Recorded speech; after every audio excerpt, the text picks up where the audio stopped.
सुर में गाना सीखिए पाधानीसा ऐप के साथ। AI powered personal music teacher from Saregama. प्रिय मित्रों, मैं शैलेंद्र भारती फिर से आपके सामने उपस्थित हुआ हूं भागवत पुराण की कहानी, जिसका शीर्षक है अरिष्टासुर वध। दोस्तों, राधा कृष्ण एक ऐसा नाम है जो अटूट है, जिससे बड़ा प्रेम संभव नहीं। पर क्या आप जानते हैं कि एक बार राधा ने कृष्ण को छूने से मना कर दिया था? गाय, जी हां, गाय को हमारी संस्कृति में माता माना गया है। क्या आप जानते हैं कि एक बार कृष्ण पर गो हत्या जैसे जघन्य अपराध का आरोप लगा था? भागवत पुराण की हमारी आज की अनूठी कथा कुछ ऐसी ही रोचक घटनाओं के साथ गाय के महत्व और राधा कृष्ण की महानता भी लेकर आई है। जरा ध्यान देकर के सुनिएगा दोस्तों। कृष्ण जब छोटे थे तो वे नंद बाबा की गायों और भैंसों को चराते थे। कंस को यह पता था कि उसका काल जन्म ले चुका है। वो भी कृष्ण को खत्म करने के प्रयास में ही रहता था। कंस ने कृष्ण को मारने के लिए एक भयंकर राक्षस का सहारा लेने की सोची। इस भयंकर राक्षस का नाम था अरिष्टासुर। अरिष्टासुर श्री कृष्ण की शक्ति से भली भांति परिचित था। वो जान गया था कि यदि उसे श्री कृष्ण की हत्या करनी है तो किसी स्पेशल रणनीति को प्रयोग में लाना होगा। राक्षस की रणनीति में छल कपट न हो, ऐसा तो हो नहीं सकता। अरिष्टासुर ने वृषभ यानी कि बैल का रूप अपनाने की सोची, क्योंकि कृष्ण गाय भैंसों को तो चराते ही थे, तो उनमें यदि एक वृषभ आ भी गया तो किसी को क्या पता चलेगा। अरिष्टासुर जैसे ही वृषभ बन के गायों के झुंड में शामिल हुआ, वह तुरंत ही कृष्ण को मारने का अवसर ढूंढने लगा। कृष्ण को मारना इतना आसान था क्या? जब वो कृष्ण पर हमला नहीं कर सका तो उसने कृष्ण के साथियों पर आक्रमण करना शुरू कर दिया। कृष्ण ने देखा कि उनके साथियों की हत्या हो रही है, तो कृष्ण अरिष्टासुर के असली रूप को जान गए। अपने सखाओं की सुरक्षा के लिए उन्हें आगे आना ही पड़ा। पूरा वृंदावन भयभीत हो गया। तब श्री कृष्ण अरिष्टासुर के सामने आए। अरिष्टासुर अपने खुरों से धरती को खोदता हुआ श्री कृष्ण पर झपटा। कृष्ण परिस्थिति के प्रति सजग थे, चौकन्ने।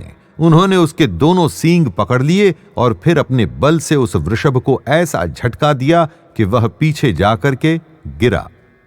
इससे पहले कि अरिष्टासुर संभल के उठ पाता, कृष्ण ने उसके दोनों सींग उखाड़कर उन्हीं सींगों से उस पर प्रहार कर दिया।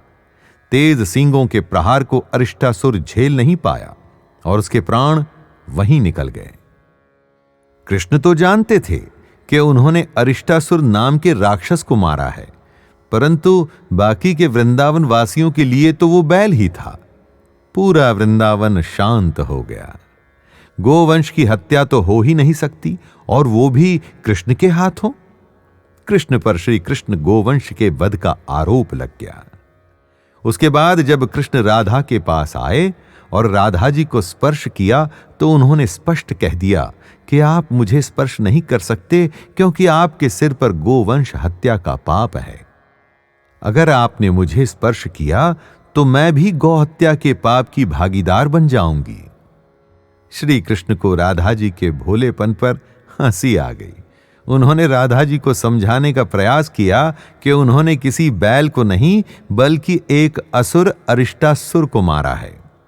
राधा जी कुछ सुनने को तैयार ही नहीं थी कि चाहे वो असुर था, पर था तो वो बैल। गौवंश को तो आप मार ही नहीं सकते।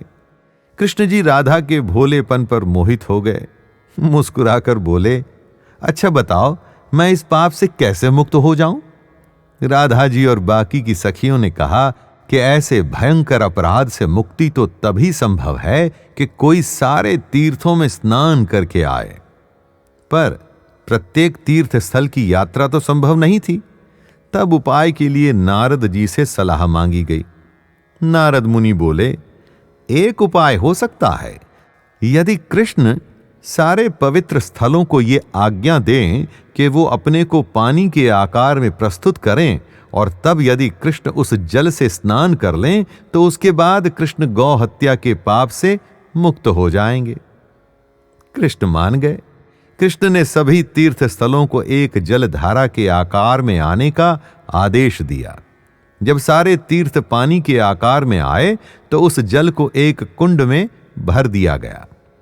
सारे तीर्थ जब कुंड में समा रहे थे तो वो ऐसा बोल रहे थे कि मैं लवण समुद्र हूं, मैं क्षीर सागर हूं, मैं सूर दीर्घिका हूं, मैं शौण, मैं सिंधु हूं, मैं ताम्रपर्णी हूं, मैं पुष्कर हूं, मैं सरस्वती हूं, मैं गोदावरी हूं, मैं यमुना हूं, मैं सरयू हूं, मैं प्रयाग हूं, मैं रेवा हूं। और इस प्रकार से सभी पवित्र तीर्थ पानी के रूप में उस कुंड में अपने को भर रहे थे। कहते हैं कि इस कुंड को कृष्ण ने अपनी बांसुरी से खोदा था। फिर उसके बाद कृष्ण ने इस कुंड में डुबकी लगाई और तब जाकर श्री कृष्ण गौ हत्या के पाप से मुक्त हुए। ऐसा भी कहा जाता है कि मथुरा से कुछ दूरी पर अरिता नाम का एक नगर है। पहाड़ों में स्थित इस नगर में यह हजारों साल पुराना कुंड आज भी मौजूद है। तो देखा दोस्तों, हमारी जो मान्यताएं हैं, हमारे संस्कार जो हैं, हजारों साल पुराने हैं। गौवंश हमेशा से सनातन में पूजित रहा है। गौ को माता देवी के रूप में पूजा जाता है। कृष्ण ने एक राक्षस को मारा था, पर उसका रूप क्योंकि गौवंश में था तो राधा जी और वृंदावन वासी कृष्ण को छूने को भी तैयार नहीं थे। कृष्ण ने उनकी भावनाओं को समझते हुए वो किया जिससे उनके मन को संतुष्टि मिले। मान्यता की मर्यादा को उन्होंने समझा। हर जानवर किसी न किसी देवता या भगवान का वाहन है। हर जानवर में उसी ईश्वर का अंश है जिसने हम सबको बनाया है। शिव जी को तो कहते ही हैं पशुपति। तो अगली बार जब आप गौ माता को या किसी पशु को देखें तो इस कथा का ध्यान जरूर करिएगा। सोचिएगा कि कितनी महान है हमारी संस्कृति, जिसमें हर प्राणी को हम सम्मान देते हैं, उसे अपने अस्तित्व का एक अभिन्न अंग मानते हैं। भारतीय सनातन संस्कृति में पशु प्रेम, एनिमल लव कोई आज की फैशनेबल स्टेटमेंट नहीं है। यह हमारी जीवन पद्धति का एक अनूठा हिस्सा है। इसी बात के साथ मैं शैलेंद्र भारती आपसे आज्ञा लेता हूं। धन्यवाद।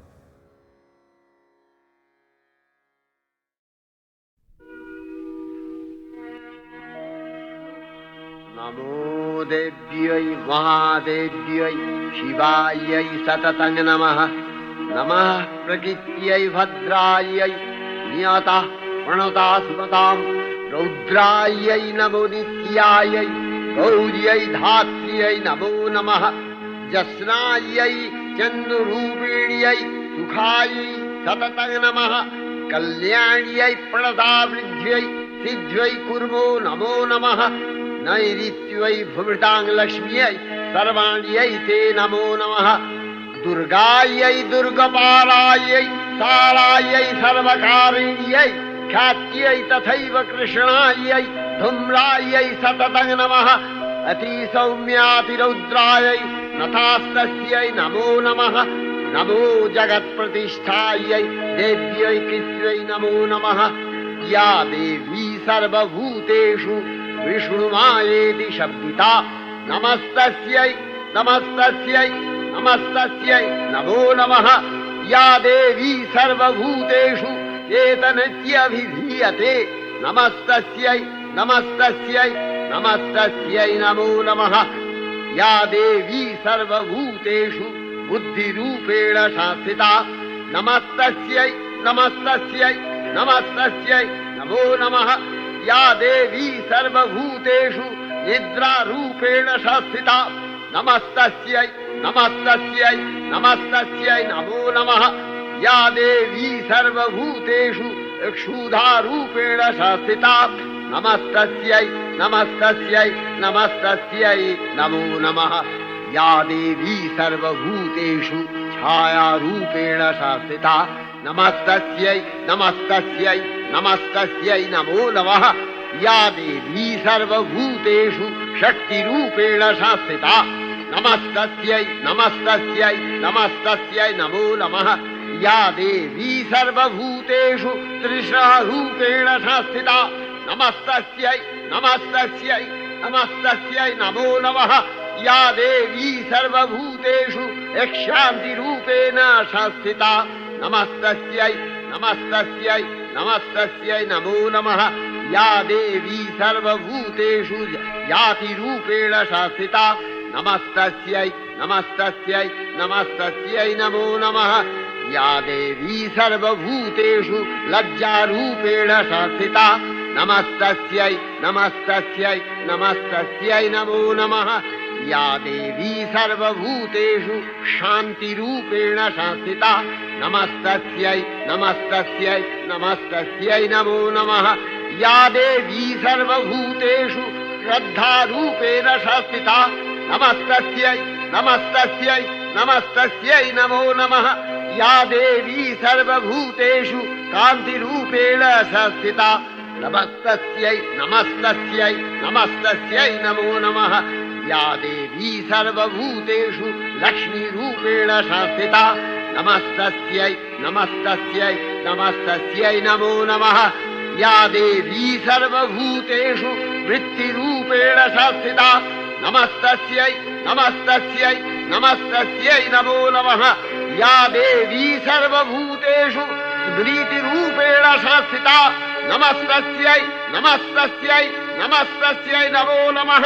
या देवी सर्वभूतेषु दयारूपेण संस्थिता नमस्तस्यै नमस्तस्यै नमस्तस्यै नमो नमः। या देवी सर्वभूतेषु तुष्टिरूपेण संस्थिता नमस्तस्यै नमस्तस्यै नमस्तस्यै नमो नमः। या देवी सर्वभूतेषु मातृरूपेण संस्थिता नमस्तस्यै नमस्तस्यै नमस्तस्यै नमो नमः। या देवी सर्वभूतेषु भ्रान्तिरूपेण संस्थिता नमस्तस्यै नमस्तस्यै नमस्तस्यै नमो नमः। इन्द्रियाणामधिष्ठात्री भूतानां च अखिलेषु या भूतेषु सततं तस्यै दत्तिदेव्यै नमो नमः। चितिरूपेण या कृष्णम् एतद्व्यप्य स्थिता जगत् नमस्तस्यै नमस्तस्यै नमस्तस्यै नमो नमः।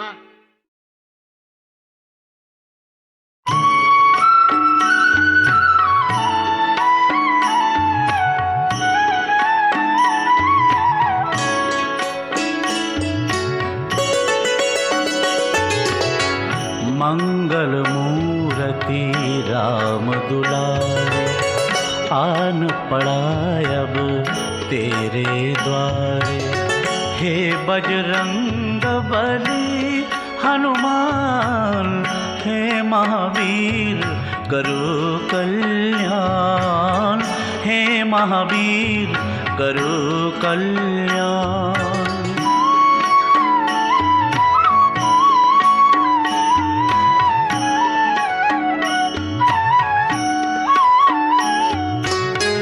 तीनों लोक तेरा उजियारा दुखियों का तूने काज संवारा।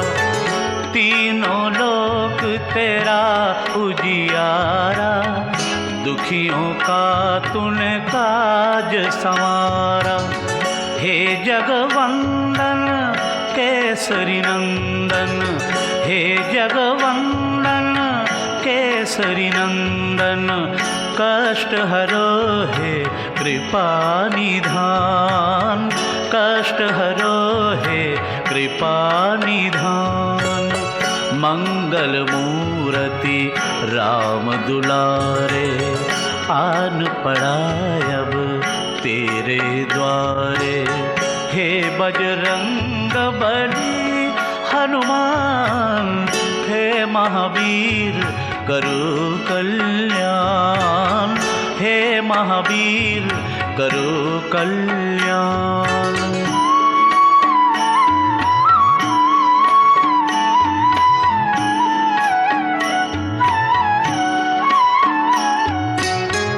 तेरे द्वारे जो भी आया खाली नहीं कोई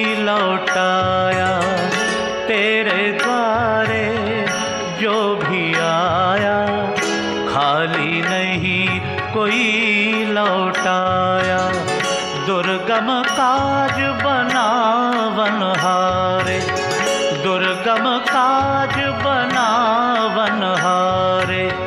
मंगलमय दीजो वरदान, मंगलमय दीजो वरदान। मंगल मूर्ति राम दुलारे, आन पड़ा अब तेरे द्वारे। हे बजरंग बली हनुमान, हे महावीर करो कल्याण, हे महावीर करो कल्याण।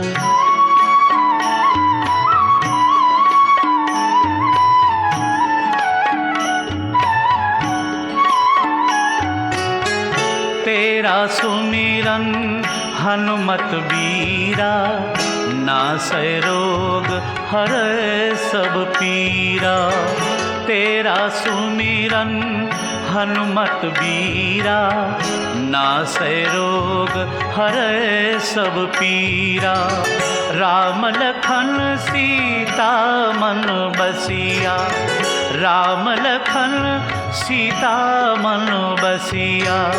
शरण पड़े का कीजे ध्यान, शरण पड़े का कीजे ध्यान। मंगल मूर्ति राम दुलारे, आन पड़ा अब तेरे द्वारे। हे बजरंग बली हनुमान, हे महावीर करो कल्याण, हे महावीर करो कल्याण, करो कल्याण, करो कल्याण। यशोमती मैया से बोले नंदलाला, राधा क्यों गोरी मैं क्यों काला,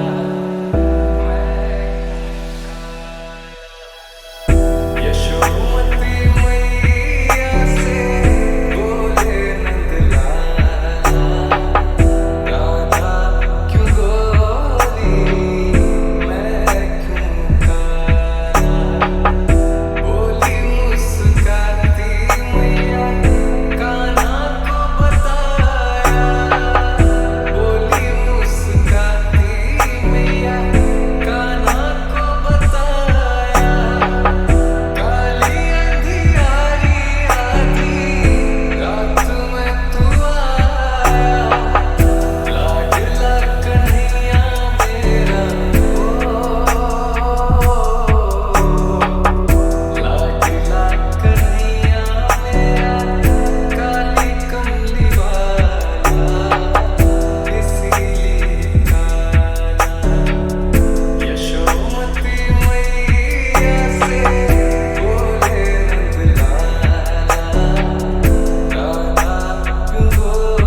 दोस्तों, जीवन में कभी कभी ऐसा होता है कि अचानक से कोई कष्ट, कोई समस्या, कोई सीरियस प्रॉब्लम आ जाती है। उस समय ऐसी सिचुएशन से जूझने के लिए क्या कर सकते हैं? टफ कंडीशंस में कैसे खुद को मोटिवेट करें? मैं शैलेंद्र भारती आज आपको इस कथा के द्वारा यही बताऊंगा कि जीवन में आने वाली परीक्षाओं का कुछ मतलब होता है। वो किसी पर्पस से ही आपके जीवन में आती हैं। हमारी कथा भागवत पुराण से है। अर्जुन को अपनी शक्ति पर अभिमान जब होने लगा था, तब श्री कृष्ण को लगा अगर मैंने अर्जुन को पाठ नहीं पढ़ाया तो उसकी शक्ति क्षीण हो सकती है। जी हां, बात तब की है जब महाराज युधिष्ठिर ने अश्वमेध यज्ञ का घोड़ा छोड़ा था और संयोग से उसी समय एक और राजा रत्नपुरा के नरेश महाराज मयूर ध्वज ने भी अश्वमेध का घोड़ा छोड़ा था।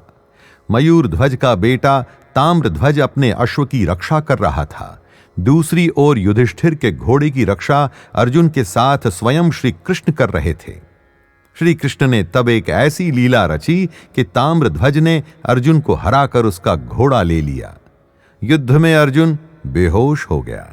जब बेहोशी टूटी तो अर्जुन अपने घोड़े को प्राप्त करना चाहता था। लज्जित होकर उसने श्री कृष्ण से सहायता मांगी। भगवान कृष्ण तो लीला रच ही रहे थे। तब माया से उन्होंने अपना और अर्जुन दोनों का वेश बदला और दोनों ब्राह्मण बन गए। इसी ब्राह्मण के वेश में वह मयूर ध्वज के महल पहुंचे। पहले तो कृष्ण ने मयूर ध्वज से सहायता का वचन ले लिया। जब मयूर ध्वज वचन से बद्ध हो गए, उसके बाद श्री कृष्ण बोले, मेरे पुत्र को सिंह ने पकड़ लिया है। कृष्ण आगे बोले कि उन्होंने बार बार प्रार्थना की कि उनके इकलौते पुत्र को छोड़कर वो उन्हें खा जाए, लेकिन वह सिंह नहीं माना। जब बहुत प्रार्थना की तो वो मान गया, पर एक अजीब सी शर्त सामने रखी कि अगर राजा मयूर ध्वज की पत्नी और बेटे राजा के शरीर का दाहिना अंग चीर कर सिंह को सौंप दें तो वह सिंह उनके बेटे को छोड़ देगा। अजीब शर्त थी। मयूर ध्वज के सामने ब्राह्मण ने सहायता मांगी और मयूर ध्वज वचन भी दे चुका था। वो अपने वचन का पक्का था। उसी समय उसने अपनी पत्नी और बेटे को बुलाया। पत्नी और बेटे दोनों उसका शरीर कैसे चीर सकते थे? दोनों ने मयूर ध्वज के बदले अपना शरीर देने का प्रस्ताव भी रखा। श्री कृष्ण नहीं माने। बोले कि सिंह ने बोला था कि केवल राजा के शरीर का दाहिना अंग ही चाहिए।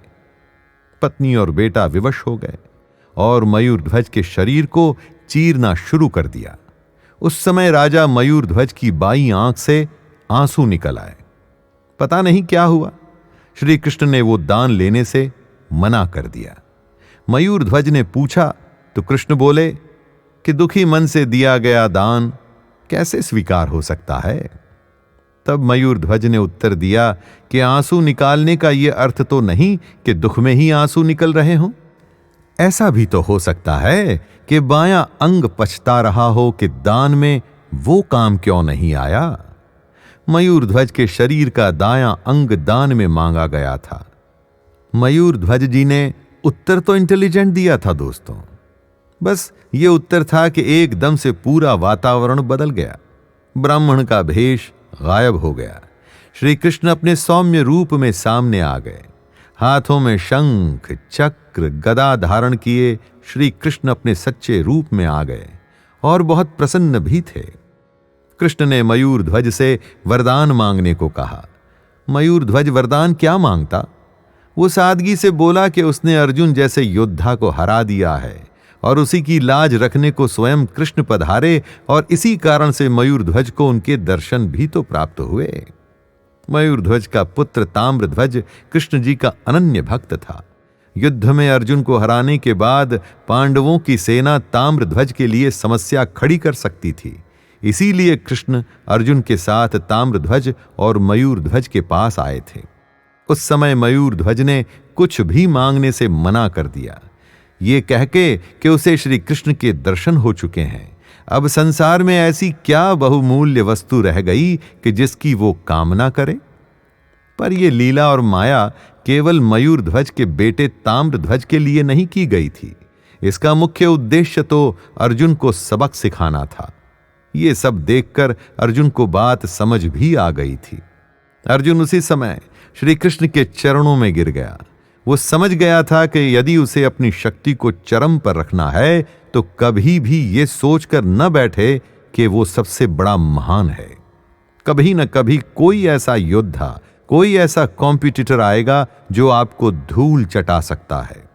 इसी बात के लिए यह अद्भुत कथा मोटिवेट कर रही है दोस्तों कि संघर्ष तो हमेशा चलता ही रहता है। आपको यदि लगता है कि आपने सब कुछ कर लिया, सब कुछ ठीक ठीक बढ़िया बढ़िया ही चलता रहे, तो शायद ऐसा तो होगा नहीं दोस्तों।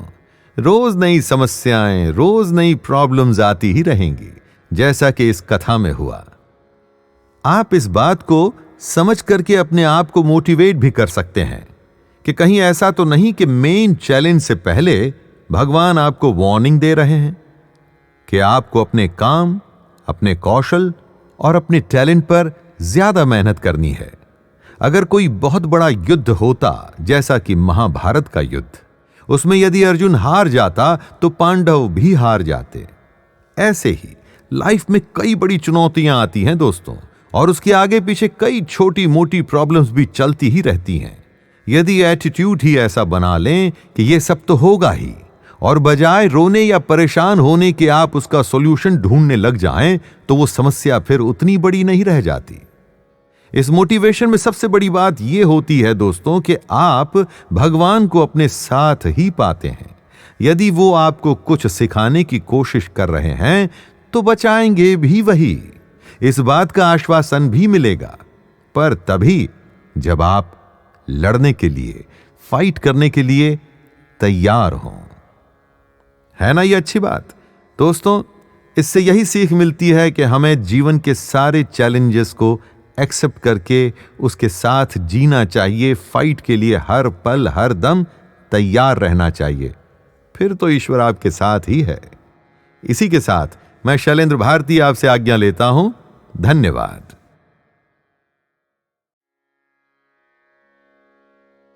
दोस्तों, जीवन में कभी कभी ऐसा होता है कि अचानक से कोई कष्ट, कोई समस्या, कोई सीरियस प्रॉब्लम आ जाती है। उस समय ऐसी सिचुएशन से जूझने के लिए क्या कर सकते हैं? टफ कंडीशंस में कैसे खुद को मोटिवेट करें? मैं शैलेंद्र भारती आज आपको इस कथा के द्वारा यही बताऊंगा कि जीवन में आने वाली परीक्षाओं का कुछ मतलब होता है। वो किसी पर्पस से ही आपके जीवन में आती हैं। हमारी कथा भागवत पुराण से है।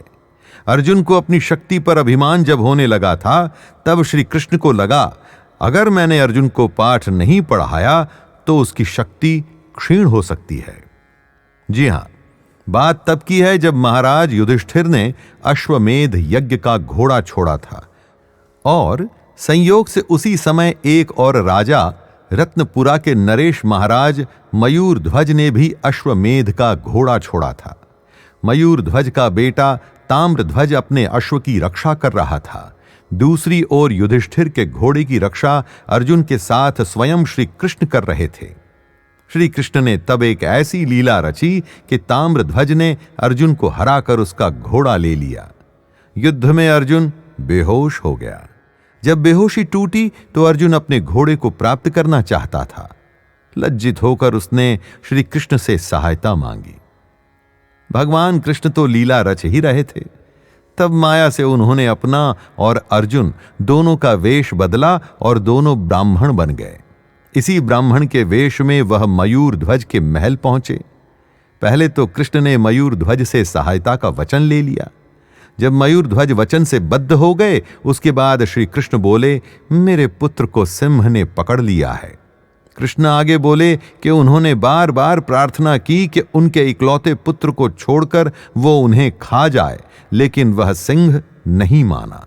जब बहुत प्रार्थना की तो वो मान गया, पर एक अजीब सी शर्त सामने रखी कि अगर राजा मयूर ध्वज की पत्नी और बेटे राजा के शरीर का दाहिना अंग चीर कर सिंह को सौंप दें तो वह सिंह उनके बेटे को छोड़ देगा। अजीब शर्त थी। मयूर ध्वज के सामने ब्राह्मण ने सहायता मांगी और मयूर ध्वज वचन भी दे चुका था वो अपने वचन का पक्का था। उसी समय उसने अपनी पत्नी और बेटे को बुलाया। पत्नी और बेटे दोनों उसका शरीर कैसे चीर सकते थे? दोनों ने मयूर ध्वज के बदले अपना शरीर देने का प्रस्ताव भी रखा। श्री कृष्ण नहीं माने, बोले कि सिंह ने बोला था कि केवल राजा के शरीर का दाहिना अंग ही चाहिए। पत्नी और बेटा विवश हो गए और मयूर ध्वज के शरीर को चीरना शुरू कर दिया। उस समय राजा मयूर ध्वज की बाईं आंख से आंसू निकल आए। पता नहीं क्या हुआ, श्री कृष्ण ने वो दान लेने से मना कर दिया। मयूर ध्वज ने पूछा तो कृष्ण बोले कि दुखी मन से दिया गया दान कैसे स्वीकार हो सकता है? तब मयूर ध्वज ने उत्तर दिया कि आंसू निकालने का यह अर्थ तो नहीं कि दुख में ही आंसू निकल रहे हों। ऐसा भी तो हो सकता है कि बायां अंग पछता रहा हो कि दान में वो काम क्यों नहीं आया। मयूर ध्वज के शरीर का दायां अंग दान में मांगा गया था। मयूर ध्वज जी ने उत्तर तो इंटेलिजेंट दिया था दोस्तों, बस ये उत्तर था कि एकदम से पूरा वातावरण बदल गया। ब्राह्मण का भेष गायब हो गया। श्री कृष्ण अपने सौम्य रूप में सामने आ गए। हाथों में शंख चक्र गदा धारण किए श्री कृष्ण अपने सच्चे रूप में आ गए और बहुत प्रसन्न भी थे। कृष्ण ने मयूर ध्वज से वरदान मांगने को कहा। मयूर ध्वज वरदान क्या मांगता? वो सादगी से बोला कि उसने अर्जुन जैसे योद्धा को हरा दिया है और उसी की लाज रखने को स्वयं कृष्ण पधारे, और इसी कारण से मयूर ध्वज को उनके दर्शन भी तो प्राप्त हुए। मयूर ध्वज का पुत्र ताम्र ध्वज कृष्ण जी का अनन्य भक्त था। युद्ध में अर्जुन को हराने के बाद पांडवों की सेना ताम्र ध्वज के लिए समस्या खड़ी कर सकती थी। इसीलिए कृष्ण अर्जुन के साथ ताम्र ध्वज और मयूर ध्वज के पास आए थे। उस समय मयूर ध्वज ने कुछ भी मांगने से मना कर दिया, ये कहके कि उसे श्री कृष्ण के दर्शन हो चुके हैं। अब संसार में ऐसी क्या बहुमूल्य वस्तु रह गई कि जिसकी वो कामना करे? पर यह लीला और माया केवल मयूर ध्वज के बेटे ताम्र ध्वज के लिए नहीं की गई थी। इसका मुख्य उद्देश्य तो अर्जुन को सबक सिखाना था। ये सब देखकर अर्जुन को बात समझ भी आ गई थी। अर्जुन उसी समय श्री कृष्ण के चरणों में गिर गया। वो समझ गया था कि यदि उसे अपनी शक्ति को चरम पर रखना है तो कभी भी ये सोचकर न बैठे कि वो सबसे बड़ा महान है। कभी न कभी कोई ऐसा योद्धा, कोई ऐसा कॉम्पिटिटर आएगा जो आपको धूल चटा सकता है। इसी बात के लिए ये अद्भुत कथा मोटिवेट कर रही है दोस्तों कि संघर्ष तो हमेशा चलता ही रहता है। आपको यदि लगता है कि आपने सब कुछ कर लिया, सब कुछ ठीक ठीक बढ़िया बढ़िया ही चलता रहे, तो शायद ऐसा तो होगा नहीं दोस्तों। रोज नई समस्याएं, रोज नई प्रॉब्लम्स आती ही रहेंगी, जैसा कि इस कथा में हुआ। आप इस बात को समझ करके अपने आप को मोटिवेट भी कर सकते हैं कि कहीं ऐसा तो नहीं कि मेन चैलेंज से पहले भगवान आपको वार्निंग दे रहे हैं कि आपको अपने काम, अपने कौशल और अपने टैलेंट पर ज्यादा मेहनत करनी है। अगर कोई बहुत बड़ा युद्ध होता, जैसा कि महाभारत का युद्ध, उसमें यदि अर्जुन हार जाता तो पांडव भी हार जाते। ऐसे ही लाइफ में कई बड़ी चुनौतियां आती हैं दोस्तों, और उसके आगे पीछे कई छोटी मोटी प्रॉब्लम्स भी चलती ही रहती हैं। यदि एटीट्यूड ही ऐसा बना लें कि ये सब तो होगा ही, और बजाय रोने या परेशान होने के आप उसका सॉल्यूशन ढूंढने लग जाएं, तो वो समस्या फिर उतनी बड़ी नहीं रह जाती। इस मोटिवेशन में सबसे बड़ी बात यह होती है दोस्तों कि आप भगवान को अपने साथ ही पाते हैं। यदि वो आपको कुछ सिखाने की कोशिश कर रहे हैं तो बचाएंगे भी वही, इस बात का आश्वासन भी मिलेगा, पर तभी जब आप लड़ने के लिए, फाइट करने के लिए तैयार हों। है ना ये अच्छी बात दोस्तों? इससे यही सीख मिलती है कि हमें जीवन के सारे चैलेंजेस को एक्सेप्ट करके उसके साथ जीना चाहिए। फाइट के लिए हर पल हर दम तैयार रहना चाहिए, फिर तो ईश्वर आपके साथ ही है। इसी के साथ मैं शैलेंद्र भारती आपसे आज्ञा लेता हूं। धन्यवाद।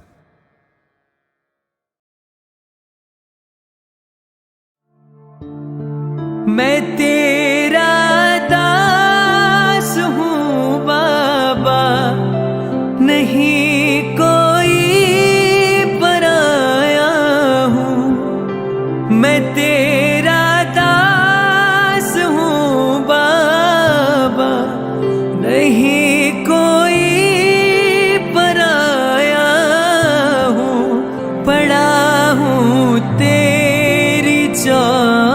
घाट पर पड़ा हूँ तेरी चौखट पर, ज़माने का सताया हूँ। मिला जो राह में राही, वही ठोकर लगाया है। नजर भर देख लो बाबा, नजर भर देख लो बाबा, यही अरदास लाया है। कृपा कर दो कृपा सिंधु, ये सेवक द्वार आया है। कृपा कर दो कृपा सिंधु, ये सेवक द्वार आया है।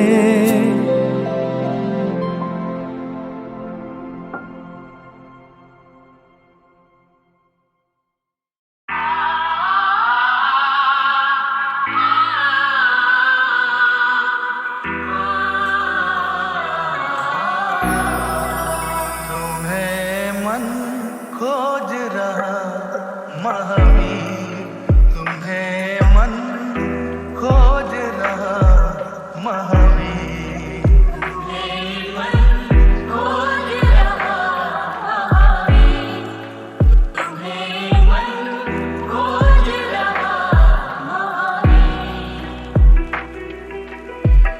तुम सारे जग के स्वामी हो, तुम सारे जग के स्वामी हो। सारा जगत फकीर, सारा जगत फकीर। तुम्हें मन खोज रहा महावीर, तुम्हें मन खोज रहा महावीर।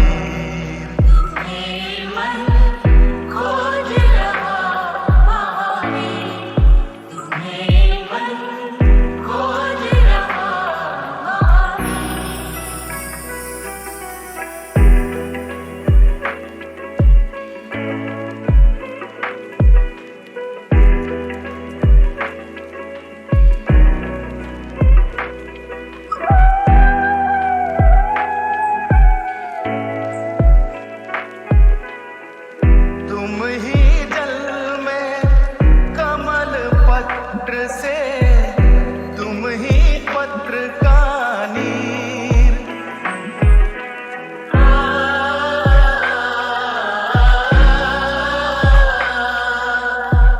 तुम ही जल में कमल पत्र से, तुम ही पत्र का नीर। दर्शन दे दो राम भक्त, अब सांसें हुई अधीर, सांसें हुई अधीर। तुम्हें मन खोज रहा महावीर।